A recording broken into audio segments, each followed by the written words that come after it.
Detector. এই metal ডিটেক্টরের কাজ আপনারা সবাই জানেন, তবু আমি দেখিয়ে দিচ্ছি।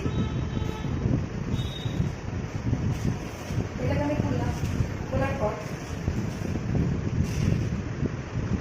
এটার সাথে একটা ব্যাটারি ফ্রি দিয়েছে, ব্যাটারি দিয়েছে। এখানে প্লাস এবং মাইনাস দেওয়া আছে, ঠিক আছে? সেই বুঝে এখানেও প্লাস মাইনাস দেওয়া থাকবে, সেইভাবে আমি এখানে ব্যাটারিটা পুট করব। এখানে রয়েছে প্লাস, তাহলে আমার এই সাইডটা হবে প্লাস, এই সাইডটা হবে মাইনাস। আমি সেইভাবে ব্যাটারিটা দিলাম। এবার এটাকে একটুখানি পুশ করে এটাকে প্রেস করে দিলাম, লক হয়ে গেল। এরপর হচ্ছে এখানে একটা ছোট্ট বাটন আছে, দেখতে পাচ্ছেন। এই বাটনটা যদি আমি প্রেস করবো তাহলে ভাইব্রেশন অন হবে।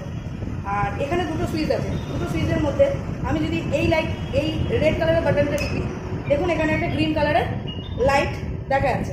এবার যদি আমি এটাকে স্ক্যান করি, আমার হাতে কিন্তু কিছু হবে না, দেখুন। কিন্তু আমার হাতে যেহেতু ঘড়ি আছে, আমি এটা করলে আওয়াজটা শুনতে পাচ্ছেন, তার মানে ঘড়ি চলবে না, ফোন চলবে না। আর হচ্ছে এখানে দেখছেন চাবি, এখানে দেখছেন চাবি, এই চাবিটা দেখুন আওয়াজ হচ্ছে। এইভাবে কিন্তু আমাদেরকে টোটাল চেক করা হয়। ডিজিটাল হেডফোন আমাদের স্ক্যানে ধরা পড়ে যাবে, দেখতে পাচ্ছেন আওয়াজ হচ্ছে।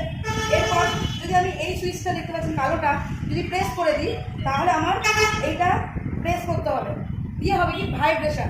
আমি যদি এরকম করি আপনারা শুনতে পাবেন না, কিন্তু যে কোনো জিনিস এখানে ভাইব্রেশন হয়ে ডিটেক্ট করবে যে কিছু মেটাল এখানে ইউজ হচ্ছে, তো বডিতে কিছু আমি নিয়ে যাচ্ছি, সেটার জন্য এখানে ভাইব্রেশন। যদি আমি সাউন্ড না শোনাতে চাই, এটা যদি আমি অফ করে দিই আর এই সুইচটা আমি অফ করে দিই, তাহলে কিন্তু আমার এই আওয়াজটা শোনা যাবে।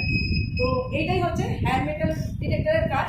শপিং মলে, বিভিন্ন ব্যাংকে, সব কিছুতে সার্চে দেখানো হয়, এয়ারপোর্টে। এটাই হচ্ছে এটার ফাংশন। যদি কোনো কিছু বুঝতে অসুবিধা হয়ে থাকে বলবেন।